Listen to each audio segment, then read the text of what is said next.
अब तक आपने देखा, वेत्री का सपना था एक बड़ा शेफ बनना। आखिरकार उसे पूरे रिसोर्ट का खाना बनाने का मौका मिला। लेकिन नेदुरामन हर हाल में उसे असफल देखना चाहता था। सिर्फ 45 मिनट बचे थे लंच शुरू होने में। तभी पूरे किचन की गैस अचानक बंद हो गई। अब 500 मेहमानों का खाना कैसे बनेगा? यही सोचकर पूरे किचन में अफरा तफरी मच गई। और वेत्री बस घड़ी की तरफ देख रहा था। उसे याद आ रही थी उन सभी लोगों की उम्मीदें जिन्होंने उस पर भरोसा किया था। अब हम देखते हैं इसके आगे की स्टोरी। अब वेत्री गैस पाइपलाइन चेक करता है तो उसे पता चलता है कि किसी ने पत्थर मारकर पाइपलाइन तोड़ दी थी। एक कर्मचारी भी इस बात की पुष्टि करता है। वहां बताता है कि प्रेशर की वजह से गैस पाइपलाइन इस तरह नहीं टूट सकती। यानी किसी ने जानबूझकर गैस सप्लाई बंद की थी। लेकिन अब सबसे बड़ी परेशानी समय की थी। गैस आने में लगभग 4 घंटे लगने वाले थे। और इतना समय वेत्री के पास बिल्कुल नहीं था। पूरे किचन में किसी के पास इस समस्या का हल नहीं था। और अगर किसी को पता भी था तो वहां बताने वाला नहीं था। उधर विक्की के चेहरे की खुशी कुछ और ही कहानी बता रही थी। मानो वहां सब उसी का किया धरा हो। अब लंच सर्व करने में सिर्फ 45 मिनट बचे थे। जॉन सर बार बार एक ही बात दोहरा रहे थे। अगर आज लंच समय पर नहीं गया तो पूरे किचन पर बहुत बड़ा दाग लग जाएगा। शुरुआत में वेत्री इंडक्शन मंगवाता है ताकि कम से कम स्टार्टर तैयार किया जा सके। लेकिन अचानक उसके दिमाग में एक नई तरकीब आती है। वहां तुरंत पांडी को इंडक्शन लाने से मना कर देता है। क्योंकि अब वहां कुछ ऐसा करने वाला था जो शायद आज तक किसी ने नहीं किया था। वह लकड़ियों का चूल्हा तैयार करता है और उसी पर एक शानदार डिश बनाता है, बिरयानी। आज मेन्यू में नेदुरामन की स्पेशल डिश नहीं, बल्कि शेफ वेत्री की स्पेशल बिरयानी थी। यहाँ डिश सब मेहमानों को सर्व की जाती है, जिसे देखकर हर कोई हैरान रह जाता है, खासकर विक्की और जॉन सर। पहला निवाला खाते ही तारीफों की बारिश शुरू हो जाती है। विदेशी मेहमान तो इस बिरयानी के दीवाने हो जाते हैं। अब यही बिरयानी नेदुरामन के सामने लाई जाती है। जैसे ही जॉन सर उसकी तारीफ करते हैं, नेदुरामन का चेहरा उतर जाता है। जॉन सर के जाने के बाद नेदुरामन खुद को रोक नहीं पाते। वहां उस बिरयानी की खुशबू लेते हैं। लेकिन जैसे ही उसकी महक उनके पास पहुंचती है, उनके चेहरे का रंग उड़ जाता है। मानो वहां इस स्वाद और इस खुशबू को पहले भी महसूस कर चुके हों। इधर अपनी इस छोटी सी जीत की खुशी वेत्री अपनी माँ और बहन के साथ फोन पर शेयर करता है। वहां खुशी खुशी बताता है कि आज वहां शेफ बन गया, भले ही सिर्फ एक दिन के लिए। लेकिन यहाँ सारी बातें ऐश्वर्या दूर से देख रही थी और चुपचाप कुछ सोचने लगती है। तभी पांडी वहां आता है और बताता है कि पूरे रिसोर्ट में सिर्फ एक ही चर्चा हो रही है, वेत्री की। यहाँ तक कि उत्तमन सर भी उसकी तारीफ करते नहीं थक रहे। इतना सुनते ही वेत्री को अपने पुराने दिन याद आ जाते हैं, जब वह सिर्फ किचन में आने का सपना देखा करता था और आज वहां उसी किचन में शेफ बनकर खड़ा था, भले ही एक दिन के लिए। उधर सर्विस स्टाफ भी बहुत खुश था, क्योंकि जो सम्मान उन्हें वेत्री की वजह से मिला, वहां उन्हें कभी नहीं मिला था। लेकिन यही बात विक्की और वेनी को खटकने लगी। उन्हें ऐश्वर्या का वेत्री की मदद करना बिल्कुल पसंद नहीं आ रहा था। गुस्से में विक्की ऐश्वर्या को धमकी देकर वहां से चले जाता है। लेकिन असल बवाल अभी बाकी था। अब डिनर का समय हो चुका था और ऑर्डर इतने ज्यादा थे कि वेत्री उन्हें संभाल ही नहीं पा रहा था। हर तरफ से लोग ऑर्डर के लिए चिल्ला रहे थे। यहाँ देखकर वेत्री भी घबरा जाता है। इसी बीच जॉन सर सीधे नेदुरामन के पास जाते हैं और सिर्फ एक शब्द कहते हैं, ब्रेकडाउन। बस इतना सुनना था। नेदुरामन के चेहरे पर एक मुस्कान आ जाती है, मानो जिस पल का उन्हें इंतजार था वहां आखिरकार आ ही गया था। वहां तुरंत बाहर आते हैं और सबके सामने वेत्री की जमकर बेइज्जती करते हैं। इतना ही नहीं, वहां उस पर इतना दबाव डालते हैं कि वेत्री पूरी तरह टूट जाता है और आखिर में उसे किचन से धक्के मारकर बाहर निकाल देते हैं। एक ही पल में वेत्री के सारे सपने टूटकर बिखर जाते हैं। जो सपना कुछ देर पहले उसकी आंखों में था, अब वहां सिर्फ एक दर्द बन चुका था। लेकिन इस बार पूरा किचन खुश था। कुछ लोग खुश थे और कुछ अंदर ही अंदर बहुत दुखी। उधर नेदुरामन सबको ज्ञान देने लगते हैं, क्योंकि वो जो चाहते थे वही हुआ था। लेकिन दूसरी तरफ वेत्री पूरी तरह टूट गया था। उसका सपना उससे छिन चुका था। अब किचन फिर से पहले जैसा हो गया था, क्योंकि अब वहां वेत्री नहीं था, रोता हुआ वेत्री बाहर चला जाता है और अपनी माँ को फोन करता है और अपनी पूरी नाकामयाबी उनके साथ शेयर करता है। लेकिन उसकी माँ को खुद से ज्यादा अपने बेटे का दुख था। वह कहती है, अगर मैं तुम्हें अच्छी पढ़ाई करा पाती तो शायद आज तुम्हें यहाँ दिन नहीं देखना पड़ता। यह सुनकर वेत्री और भी टूट जाता है। फोन कटने के बाद पांडी उसके पास आता है और एक ऐसी बात कहता है जिस पर वेत्री ने कभी सोचा ही नहीं था। पांडी पूछता है, इतने सारे अनुभवी शेफ होने के बावजूद नेदुरामन ने किचन की जिम्मेदारी सिर्फ तुम्हें ही क्यों दी? तभी उसे एहसास होता है कि यह मौका नहीं बल्कि एक सोची समझी साजिश थी। लेकिन वेत्री अब भी इस बात को पूरी तरह नहीं समझ पा रहा था। वहां बस उसी किचन को देखना चाहता था जहां उसके सपनों ने पहली बार उड़ान भरी थी। उधर ऐश्वर्या अपने सपने के लिए लड़ रही थी और इधर वेत्री अपने सपनों से दूर होता जा रहा था। एक तरफ खुशी थी तो दूसरी तरफ दुख था। अपने अतीत को याद करके वेत्री फूट फूट कर रो पड़ता है। वहीं उधर किचन में ग्रेस को ग्राहकों की नई फीडबैक मिलती है। वहां ऐश्वर्या को बताती है कि अब हर कोई उसी बिरयानी की मांग कर रहा है जो कल सर्व की गई थी। इधर उस हादसे के बाद वेत्री अपने काम पर भी ध्यान नहीं लगा पा रहा था, लेकिन ऐश्वर्या यहाँ सब चुपचाप देख रही थी। उधर राजन भी रिया के साथ थोड़ा वक्त बिताने लगा था, जिसकी शायद रिया को सबसे ज्यादा जरूरत थी। लेकिन बातों बातों में रिया की तबीयत फिर बिगड़ जाती है। इधर जब वेत्री अपना ऑर्डर लेकर किचन में पहुंचता है तो विक्की फिर मौका देखकर सबके सामने उसकी बेइज्जती करने लगता है। लेकिन इस बार ऐश्वर्या चुप नहीं रहती, वह वेत्री का साथ देती है और विक्की को करारा जवाब सुनाती है। उधर राजन को भी आखिरकार यहाँ पता चल जाता है कि रिया प्रेग्नेंट है। वह हैरान भी था और गहरी सोच में भी। इधर पांडी वेत्री का मूड ठीक करने के लिए उसे शराब पीने चलने को कहता है, क्योंकि आज पहली बार ऐश्वर्या ने विक्की के खिलाफ उसका साथ दिया था। दोनों शराब पीने के बाद उसी जगह पहुंचते हैं जहां ऐश्वर्या गाने की परफॉर्मेंस करती है। उधर ऐश्वर्या वेत्री और पांडी को देखकर उन्हें अंदर आने से मना कर देती है, लेकिन कुछ देर सोचने के बाद वहां दोनों को अंदर आने की इजाजत दे देती है। आज पहली बार पांडी भी ऐश्वर्या की सुरीली आवाज सुनता है, लेकिन उसकी शराब अभी भी जारी थी। वह लगातार नशे में डूबा हुआ था। उधर राजन बहुत दुखी था। उसे इस बात का अफसोस था कि रिया ने इतनी बड़ी बात उससे छिपा ली।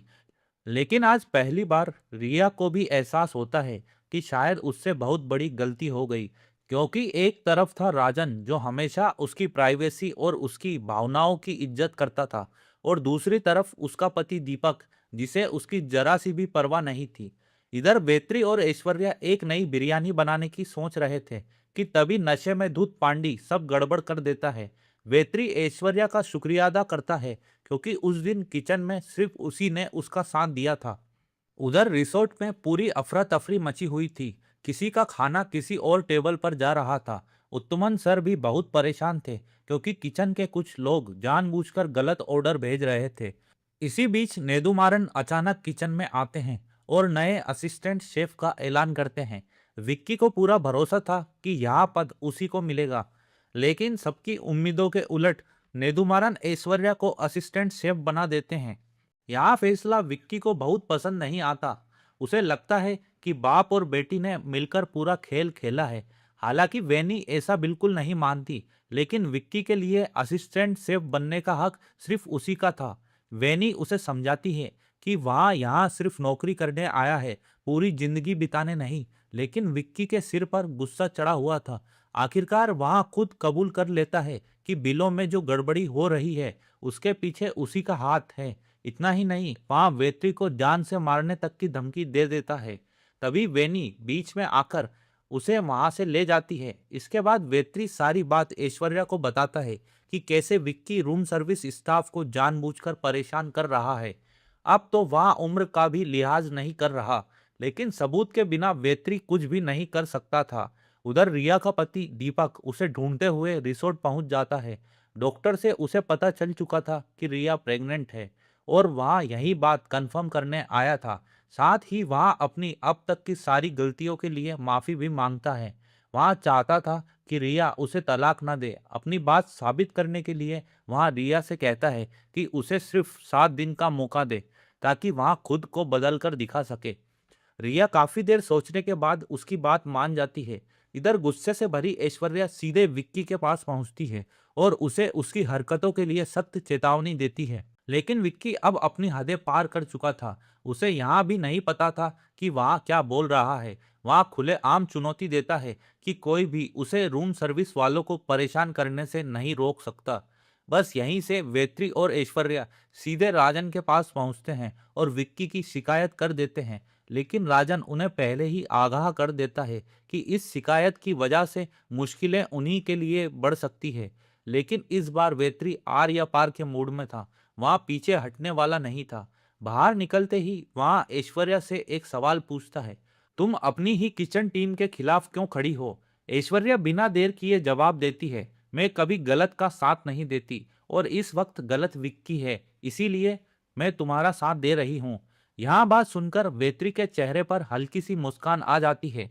अपनी इस छोटी सी जीत की खुशी में वह ऐश्वर्या को अपने ठेले पर पार्टी देने का न्योता देता है। लेकिन वेत्री की बचपना भरी बातें सुनकर ऐश्वर्या हंस पड़ती है। उधर मीटिंग के दौरान राजन वेत्री वाला मुद्दा नेदुमारन के सामने रख देता है। बस इतना सुनना था, नेदुमारन तूफान की तरह सीधा किचन में पहुंच जाते हैं। आते ही वहां सिर्फ एक सवाल पूछते हैं, रूम सर्विस वालों से पंगा किसने लिया? पूरा किचन खामोश हो जाता है। लेकिन विक्की बड़े गर्व से आगे बढ़ता है और कहता है, सर वो मैं था। उसे लगा शायद उसकी तारीफ होगी, लेकिन अगले ही पल नेदुमारन उस पर बुरी तरह भड़क जाते हैं और उसी वक्त उसे 1 महीने के लिए रूम सर्विस बॉय बना देते हैं। जॉन सर उसका बचाव करने की कोशिश करते हैं, लेकिन नेदुमारन का फैसला पत्थर की लकीर था, क्योंकि उनका साफ कहना था, मुंह से निकली बात और बंदूक से निकली गोली कभी वापस नहीं आती। हालांकि इस बार नेदुमारन का फैसला पूरी तरह गलत भी नहीं था। वहां चाहते थे कि विक्की भी समझे आखिर रूम सर्विस वाले कितनी मेहनत करते हैं। इस तरह विक्की को उसकी हरकतों की सजा मिल जाती है। उधर रघुपति अंकल का प्यार इस उम्र में भी धीरे धीरे परवान चढ़ रहा था। रात को ऐश्वर्या वेत्री के ठेले पर पहुंचती है। वहां गिटार देखकर वेत्री उससे एक गाना सुनने की जिद करता है। आखिरकार ऐश्वर्या को गाना गाना पड़ता है, लेकिन उसकी आवाज सुनकर अक्का दीदी की बेटी अचानक बेचैन हो जाती है। उसके चेहरे के भाव कुछ और ही कहानी कह रहे थे। लेकिन ऐसा क्यों? यहाँ बात अभी भी एक राज बनी हुई थी। उधर बेचारा विक्की अब मेस में रूम सर्विस स्टाफ के साथ बैठा था और उसके सामने एक अजीब सी स्थिति खड़ी हो गई। अब वहां बैठे तो आखिर बैठे कहाँ?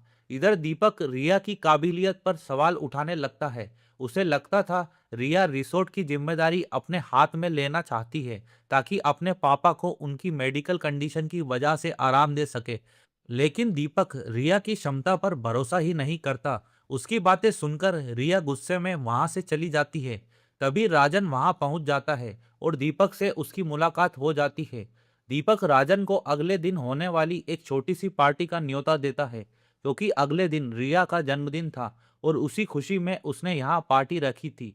इधर विक्की अपनी इस हालत का जिम्मेदार ऐश्वर्या को मानता है, लेकिन वेनी उसे साफ कह देती है, यहाँ सब तुम्हारी अपनी हरकतों का नतीजा है, इसमें ऐश्वर्या की कोई गलती नहीं है। इधर पद्मा आंटी रघुपति अंकल को फोन करती है और उन्हें मिलने को बुलाती है। मुलाकात के दौरान वहां एक बड़ी बात बताती है कि 3 दिन बाद वो यहाँ से चली जाएगी, क्योंकि उनका यूके का वीजा आ चुका है। यहाँ सुनते ही रघुपति अंकल के होश उड़ जाते हैं। उधर रिया अपने पापा के साथ बैठकर बातें कर रही थी। तभी वहां नेदुमारन भी पहुंच जाते हैं। रघुपति सर सीधे उनसे पूछते हैं, उस लड़के ने कैसा काम किया? तभी नेदुमारन अपनी असली मंशा जाहिर कर देते हैं। अब धीरे धीरे साफ होने लगा था कि यहाँ सब एक सोची समझी चाल थी। असल में नेदुमारन शुरू से ही रघुपति सर को गलत साबित करना चाहते थे। तभी रघुपति सर एक और बड़ा खुलासा करते हैं। वहां बताते हैं कि अब वहां अपनी जगह रिया को बैठाना चाहते हैं, यानी रिसोर्ट की अगली जिम्मेदारी रिया संभालेगी। लेकिन नेदुमारन के मन में कुछ और ही चल रहा था। बाहर से वह जितने शांत दिखाई देते थे, अंदर से उतने ही खतरनाक थे, क्योंकि उनकी नज़र किसी और चीज पर नहीं बल्कि रिसोर्ट की उसी कुर्सी पर थी। वहां खुद इस रिसोर्ट का एमडी बनना चाहते थे और यही वजह थी कि वहां बिल्कुल नहीं चाहते थे कि रिया इस रिसोर्ट की नई एमडी बने। यहीं से नेदुमारन की असली महत्वाकांक्षा सबके सामने आने लगती है। उधर रिया अब भी अपने रिश्ते को लेकर पूरी तरह उलझी हुई थी। उसे लग रहा था कि दीपक का यहाँ बदला हुआ व्यवहार सिर्फ उनके होने वाले बच्चे की वजह से है, ना कि उसके लिए। इधर वेत्री अब पूरे रिसोर्ट में पहचाना जाने लगा था। सब लोग उसे एक दिन वाला शेफ कहकर याद करने लगे थे। लेकिन यहाँ बात सुनते ही वेत्री वहां से चुपचाप निकल जाता है। उधर रात की पार्टी शुरू हो चुकी थी। इसी दौरान नेदुमारन की नजर बार बार वेत्री और ऐश्वर्या पर पड़ रही थी, क्योंकि उन्हें साफ दिखाई दे रहा था कि दोनों धीरे धीरे एक दूसरे के करीब आ रहे हैं। लेकिन उसी पार्टी में दीपक एक ऐसी गलती कर बैठता है जो शायद उसे कभी नहीं करनी चाहिए थी। बातों बातों में वहां सबके सामने रिया की प्रेगनेंसी का खुलासा कर देता है। यहाँ सुनते ही रिया एकदम सन्न रह जाती है, क्योंकि वहां अभी यह बात किसी को भी बताना नहीं चाहती थी। उसकी जिंदगी अब ऐसे मोड़ पर आ चुकी थी जिसकी उसने कभी कल्पना भी नहीं की थी।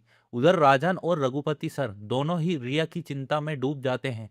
लेकिन सबसे ज्यादा परेशान रिया खुद थी, क्योंकि वहां अभी तक अपने रिश्ते को एक आखिरी मौका देना चाहती थी। अगर सब कुछ ठीक हो जाता तो वहां खुद सबको अपनी प्रेगनेंसी के बारे में बता देती। लेकिन अगर ऐसा नहीं होता तो शायद वहां अपने बच्चे को जन्म देने का फैसला भी बदल देती। मगर अब यहाँ फैसला सिर्फ उसका नहीं रह गया था, क्योंकि दीपक बिना उसकी मर्जी के सबके सामने यहाँ सच बता चुका था। अब रिया आगे क्या फैसला लेगी? क्या दीपक सच में बदल गया है? क्या नेदुरामन की चालें यहीं खत्म होगी? और क्या बेत्री एक बार फिर अपने सपनों की उड़ान भर पाएगा? इन सभी सवालों के जवाब आपको मिलेंगे आने वाले एपिसोड में। अगर वीडियो पसंद आया हो तो इसे लाइक जरूर करें, और अगर अभी तक आपने चैनल को सब्सक्राइब नहीं किया हो तो सब्सक्राइब कर लीजिए। और इस रिसोर्ट वेब सीरीज के पुराने एपिसोड का एक्सप्लेनेशन सुनने के लिए आपको डिस्क्रिप्शन बॉक्स में लिंक मिल जाएगा। और अगर आप चाहते हैं कि मैं अगला पार्ट का एक्सप्लेनेशन लेकर आऊं तो कमेंट में नेक्स्ट पार्ट जरूर लिखिए। तो मिलते हैं अगली वीडियो में। चैनल से जुड़े रहिए, और लाइक नहीं किया हो तो वीडियो को लाइक कीजिए और चैनल को सब्सक्राइब कीजिए। Thank you for watching.